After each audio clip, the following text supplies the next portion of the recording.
प्रणाम आप सभी को।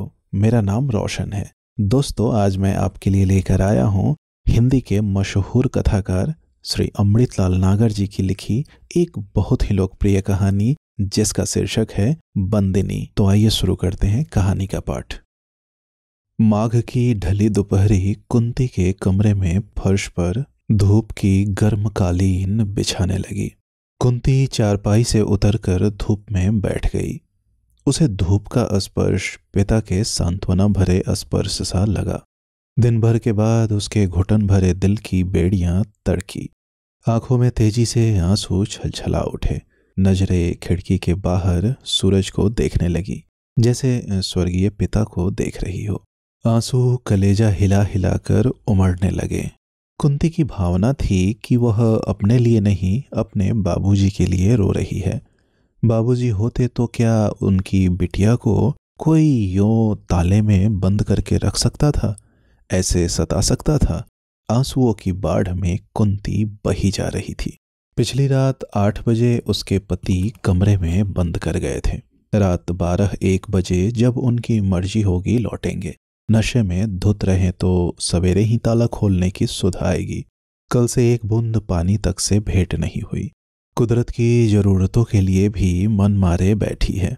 अपने आप को चट्टान मानकर अब तक मौन रही। अब मौन की गंगा उसका चट्टान सा कलेजा फोड़कर बह निकली है तो कोई बंधन नहीं मानती। धड़कनों और सुबकियों में उसके प्राण खींचे आते हैं। माँ शब्द की ध्वनि कुंती के बहते मन में भंवर बनकर गूंज उठी। माँ सुनकर कुंती ने नीचा मुंह किए ही पल्ले से आंखें पोंछी और सुबकियों को रोकते हुए उठ बैठी। बाहर जंगला पकड़े रीता खड़ी थी। वह फौरन ही उठकर खिड़की के पास आई और पूछा, तू यहाँ क्यों आई री? कहने के साथ ही उसने हाथ जंगले से बाहर निकालकर रीता का हाथ छुआ, कपाल छुआ। रीता ज्वर से तप रही थी। उसका गोरा चेहरा सुर्खी से तमतमा रहा था। पतले होठों पर पपड़ी पड़ी हुई थी। गुड़हल के फूल ऐसी आंखें बुखार के नशे में चढ़ी हुई थी। कुंती खींच कर बोली, निगोड़ी, तुमसे किसने कहा था यहाँ आने को? भट्ठियों सी तो तप रही है। किसके साथ आई? मैं तुम्हारे साथ रहूंगी माँ, ताला खोलो। रीता से खड़ा नहीं हुआ जा रहा था। उसके बुखार और अपनी कैद की परवशता को लेकर कुंती पागल हुई जा रही थी। उसका जी होता था कैसे जंगले को तोड़ दूं, किवाड़ तोड़ दूं और बाहर जाकर अपनी रीता को कमरे में ले आऊं। लेकिन इसी के लिए तो शशिकांत कमरे में बंद कर गए हैं। कल वह दिन भर रीता के पास ही बैठी रही थी। रीता की माँ को घर आने पर यह सुनकर बुरा लगा था। रीता की माँ के कहने से उसके मैनेजर शशिकांत मेहता आज सवेरे अपनी पत्नी को लाखों कहनी न कहनी सुनाकर बंद कर गए थे। इस समय फिर वही स्थिति थी, बल्कि कल से भी विषम। भरे बुखार में उठकर लड़की अपनी कोठी से 2-3 फर्लांग चलकर यहाँ आई है। कहीं कुछ ऊंच नीच? मुझसे खड़ा नहीं हुआ जाता माँ, जल्दी खोलो। रीता की आंखें बंद होने लगी। उसके हाथ निशक्त होकर जंगले से छूटने लगे। उसे लड़खड़ाते देखकर कुंती ने दोनों हाथ थाम लिए, परंतु खाली गमला जिसकी कोरों पर रीता पैर रखे खड़ी थी अपनी जगह से डिग चुका था। रीता गिरने लगी।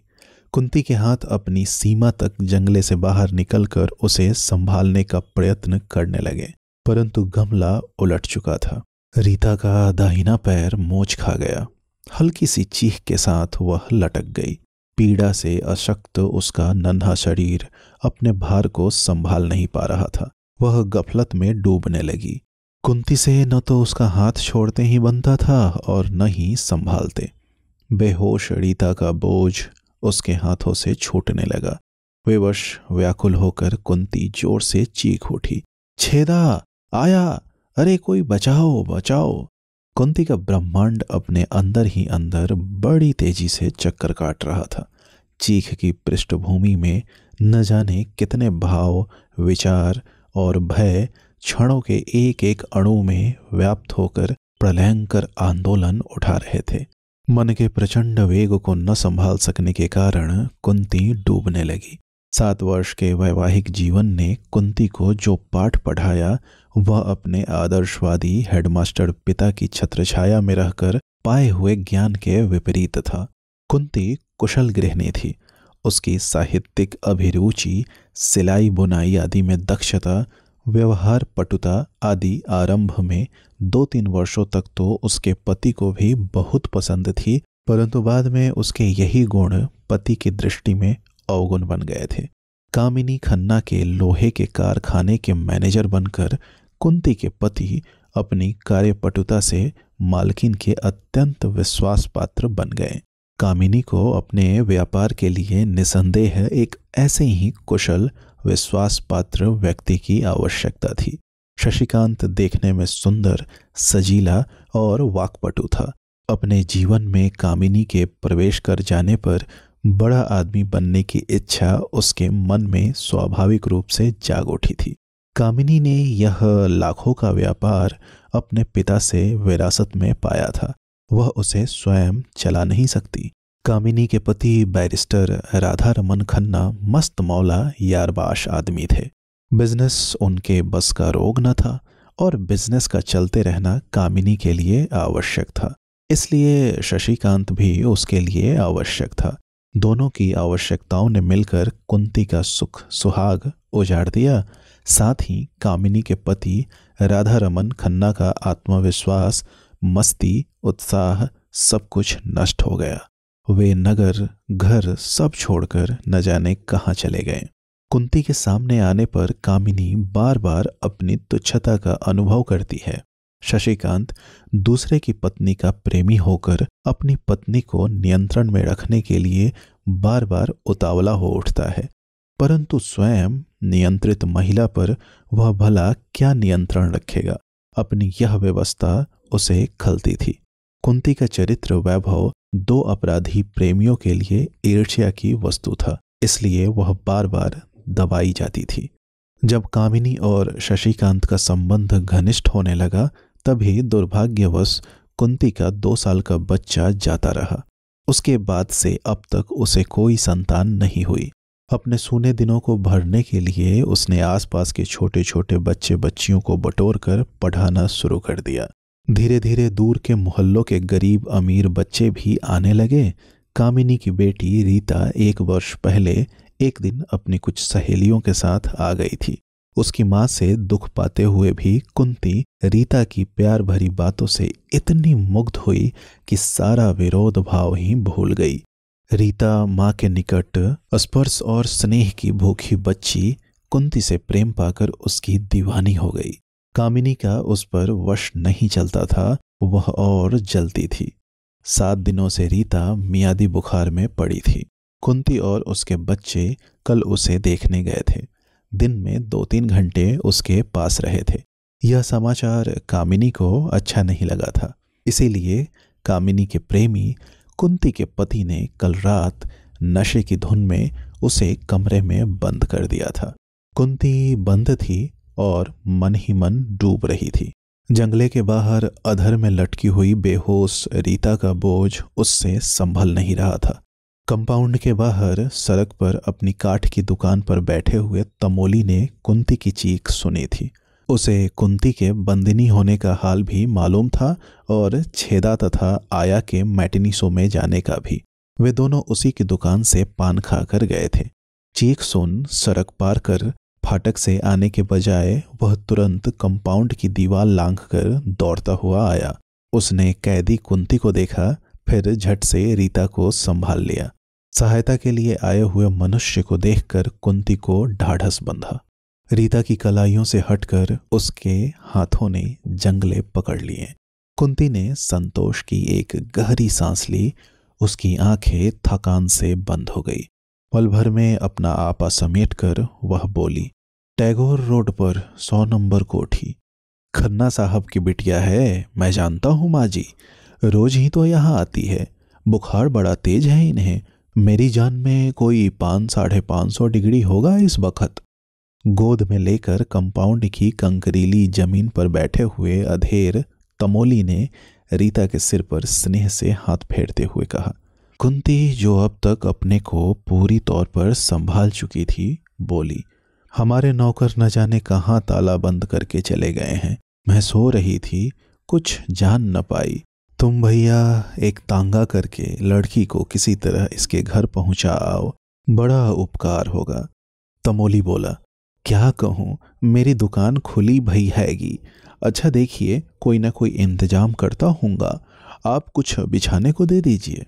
बात पूरी होने से पहले ही कुंती अपनी चारपाई पर बिछा पतला गद्दा और कंबल वगैरह उठाने लगी। गद्दा बिछ जाने तक, जब तक कि रीता धरती पर पड़ी रही, कुंती के बदन में कंपाउंड के कंकड़ चुभते रहे। बुखार की गफलत में निर्जीव सी पड़ी हुई रीता को देख देखकर उसे अपनी व्यवस्था पर फिर रोना आने लगा। पल्ले से चटपट आंसू पोंछते हुए वह भर्राए गले से बोली, इसे अच्छी तरह उठा दो और धूप के लिए मैं छतरी देती हूँ, जरा चेहरे पर आड़ कर देना, मैं जिंदगी भर तुम्हारा एहसान नहीं भूलूंगी।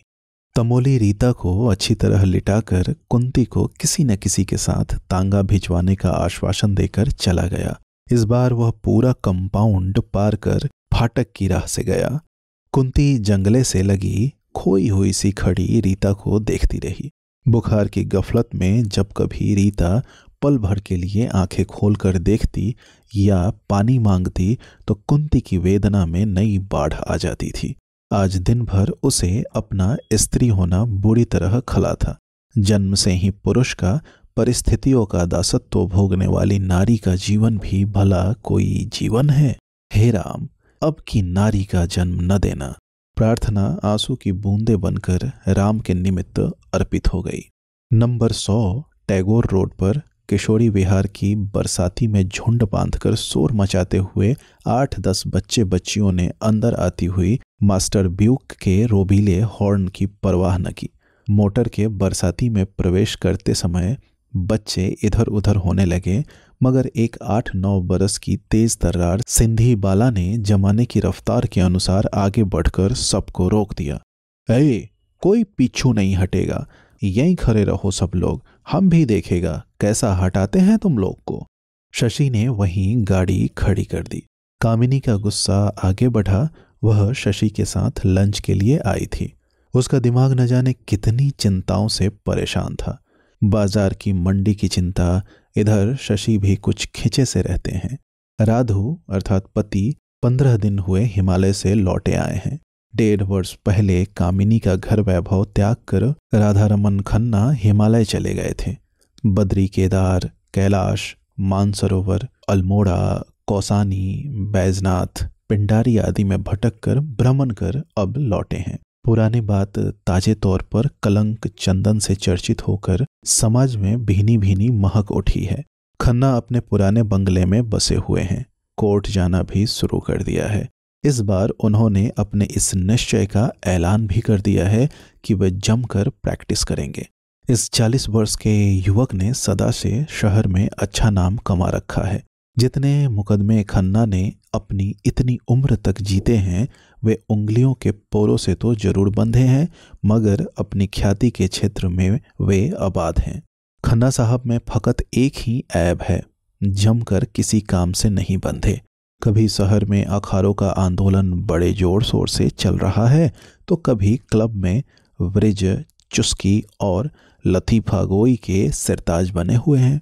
कभी प्रैक्टिस करने का मूड आता है तो आमदनी, बगैर आमदनी वाले अजीब गरीब मुकदमे लेकर जी जान से उन्हीं के हो रहते हैं।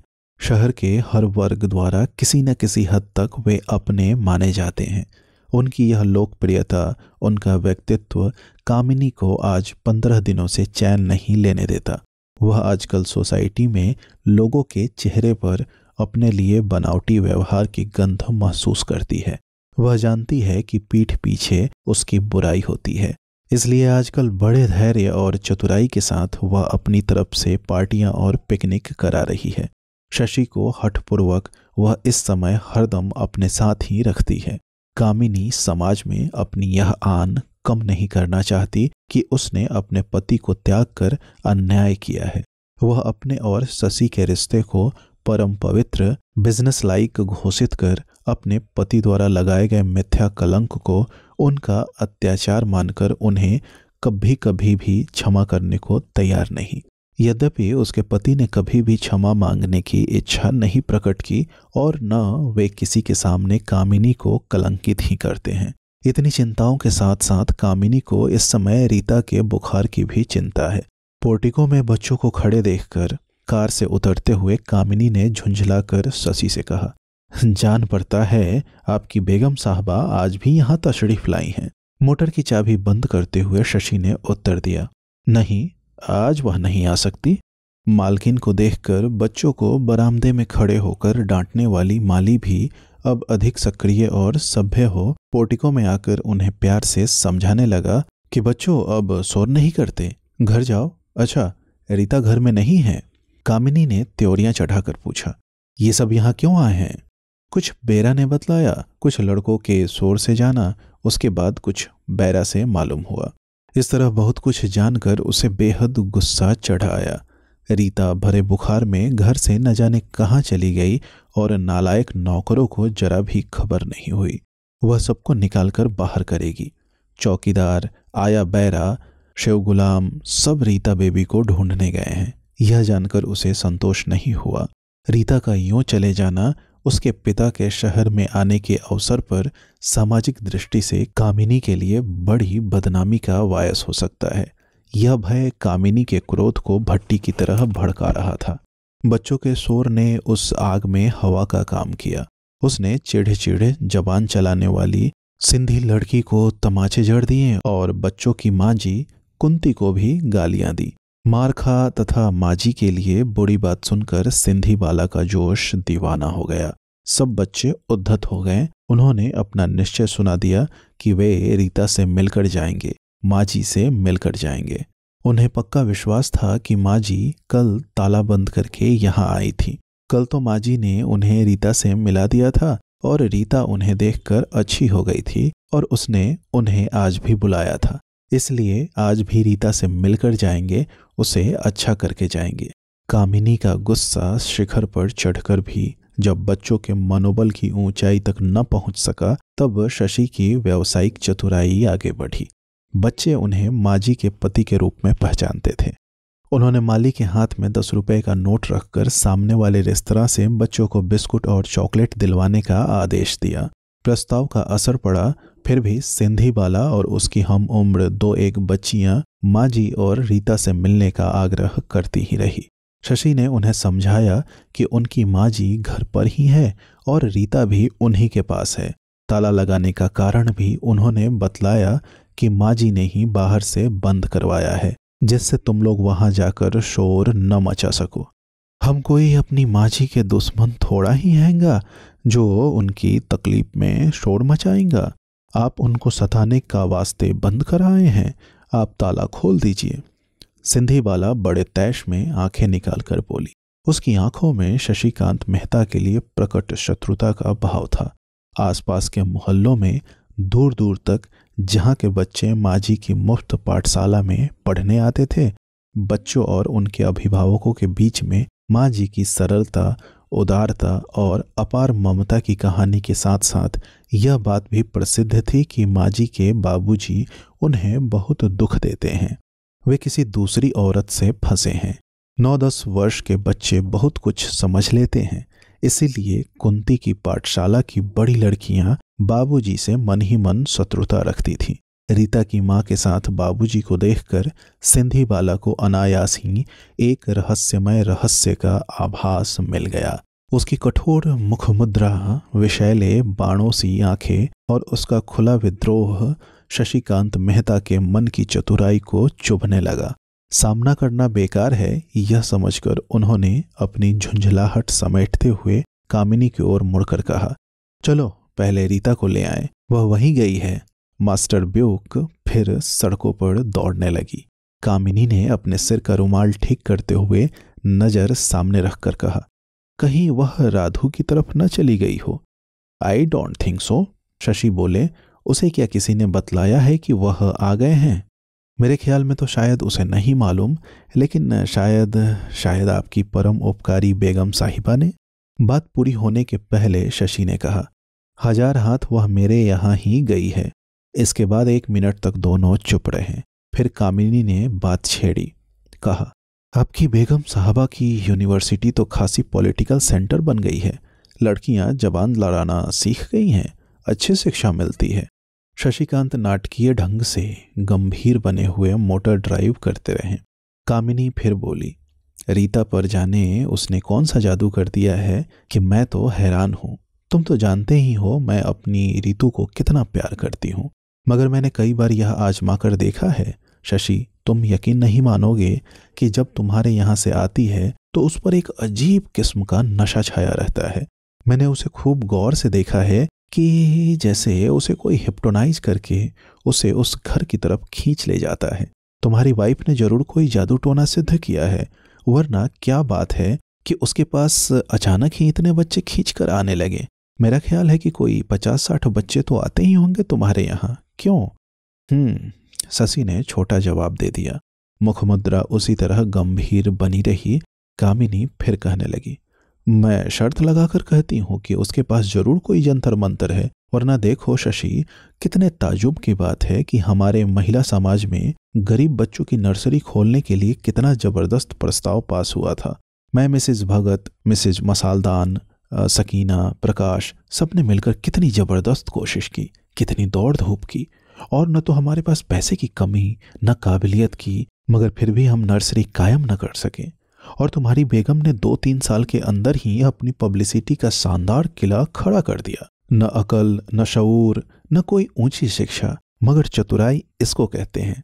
इसके बाद कामिनी ने बतलाया कि गली मोहल्लों की दकियानूस औरतें चाहे और सब तरह से फूहड़ हो, मगर जादू टोने में बड़ी पटु होती है।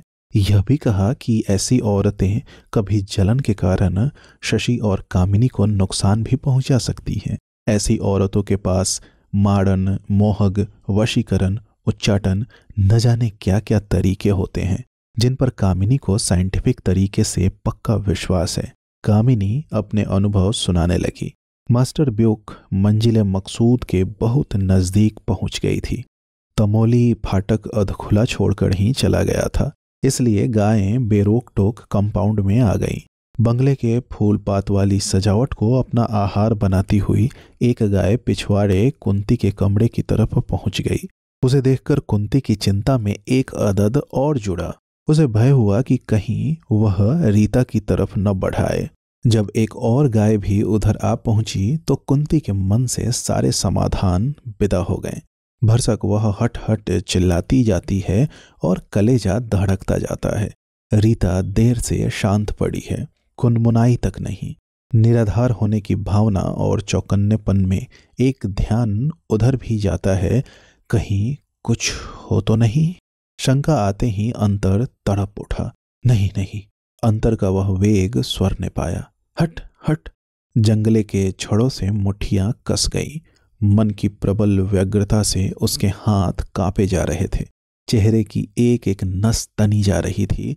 जंगले के अंदर जैसे उसका शरीर रुद्ध था, वैसे ही शरीर के अंदर उसके प्राण, दोनों ही बाहर निकलने के लिए एक साथ तड़प रहे थे। एक भी नहीं निकल पाता था। मास्टर ब्यूक का हॉर्न अधखुले फाटक पर बज उठा, फिर बजा, फिर देर तक बजा। जब फाटक खोलने के लिए अंदर से कोई नहीं आया तो नौकरों को गाली देते हुए फाटक खोलने के लिए शशि स्वयं उतरे। कंपाउंड में पीछे के हिस्से से गाय आती देखी, गेंदे के नष्ट हुई क्यारियां देखी, उन्हें गुस्से का नशा चढ़ने लगा। भन्नाते हुए आकर कार स्टार्ट की और पोर्टिको में आए। कामिनी और शशि ने कार से उतर कर देखा। दफ्तर वाले कमरे के दरवाजों पर मकान का ताला बंद था। शशिकांत अपना आपा खो बैठे और कामिनी के मातृ हृदय को भी एक बार धक से लगा कि रीता आखिर गई तो गई कहाँ। कोई उपाय न देख शशिकांत पीछे अपने कैदी से रीता के संबंध में पूछने चले। कामिनी न गई, बरामदे में ही खड़ी रही। जिधर गाय को देखा था उधर से न जाकर शशिकांत दूसरी तरफ से पीछे गए। सामने जमीन पर बिस्तर बिछा हुआ देखा। छतरी की ओट के कारण वे रीता का मुख न देख पाए। निकट आने पर शशिकांत ने कुंती के वेदनात्रस्त चेहरे पर उचटती नजरें डालकर रीता को बड़ी व्यस्तता के साथ देखा। पति को रीता के पास देखकर कुंती के निर्जीव चेहरे पर संतोष की मंदी सी चमक उसी तरह झलकी जैसे बियाबान में दूर पर दिया टिमटिमाता है। रीता के सिर पर हाथ रखकर शशिकांत ने बुखार की तेजी महसूस की। फिर नजरें बिगाड़कर कुंती से पूछा, बाहर का ताला किसने बंद किया? आया और छेदा कहाँ गए? जिसके नौकर हो वही जाने, कुंती ने पति के चढ़े तेवरों की उपेक्षा कर कहा और सामने से हट गई। शशिकांत की हिंसा पेंचताब खाने लगी। तैश में आकर खिड़की के नीचे लटके हुए खाली गमले को उठाकर पूरी शक्ति के साथ गाय पर उन्होंने दे मारा। गाय तिलमिलाकर भागी। शशिकांत तेजी से चलकर सामने वाले बरामदे में आए। कामिनी अपने नौकर को फटकार रही थी कि जो रीता को ढूंढता हुआ उसी समय वहां पहुंचा था। शशि ने बतलाया कि रीता बुखार में बेहोश पड़ी है। कामिनी विकल हो दौड़ पड़ी। शिव गुलाम उसके पीछे पीछे तेजी से चलने लगा। अपनी बेटी को बेहोश पड़ी देखकर कामिनी का मातृत्व करुणा से हिल उठा, किंतु अपने विकृत संस्कारवश वह सहज स्वाभाविक अनुभूति पर नाटकीयता का गहरा रंग चढ़ाकर मेरी लाडली, डार्लिंग, मेरी बच्ची वगैरह प्रलाप करने लगी। आत्मजा के प्रति उमड़ती हुई करुणा को वह घृणा की कीचड़ में सान कर कुंती पर ओछालने लगी। शशिकांत सामने से चले आ रहे थे। कुंती पर एक सख्त नजर डालकर कामिनी ने शशि से कहा, यह डाइन है, जरूर डाइन है। शिव गुलाम रीता को लेकर आगे बढ़ रहा था। कुंती के कानों में आवाज आई, माँ, और सामना सूना हो गया। कामिनी और शशि उसकी दृष्टि के सामने होते हुए भी नहीं थे। मैं इसका स्कूल बंद कर दूंगा, मैं इसके मातृत्व को कुचल दूंगा। कुंती के हृदय में पति की बात इस तरह लगी मरुभूमि में ज्यों कहीं से बाढ़ का पानी आ दौड़े। यो कुंती के मन में तूफान आया।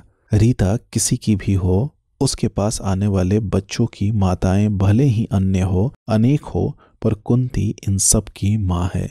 इनके द्वारा ही कुंती के जीवन में रस आया है। कुंती इन्हें हरगिज नहीं छोड़ेगी।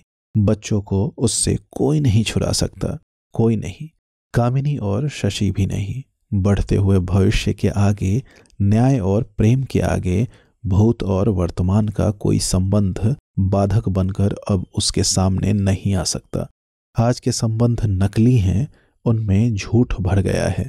वह झूठी नहीं बनेगी। वह इन बच्चों की माँ है, वह सारे जगत के बच्चों की माँ है। झूठे सीखचों में बंद कर उसे अब नहीं रखा जा सकता। दरवाजे का ताला खोलते जाओ, कुंती ने कामिनी के साथ जाते हुए पति से कड़क कर कहा, खोलते जाओ, नहीं तो मैं चीख चीख कर चारों ओर से भले मानसों को इकट्ठा कर लूंगी। मैं अब इस कैद खाने में नहीं रहूंगी, नहीं नहीं, हरगिज नहीं। कुंती के आंसू अब न मान सके। वह अपने लिए रोई। उसके अपनेपन में न जाने कितनी विशालता बंदिनी बनी हुई अपनी स्वतंत्रता के लिए रोई थी। परंतु यह आंसू सामंती महाजनी परंपराओं के दासित्व पत्नित्व के प्रतीक नहीं, मातृत्व की अनादि अनंत शक्ति का प्रतीक बनकर झलके थे। दोस्तों, उम्मीद करता हूँ यह कहानी आपको पसंद आई होगी। ऐसी ही ढेरों कहानियां सुनने के लिए आप हमसे जुड़े रहें। बहुत बहुत धन्यवाद।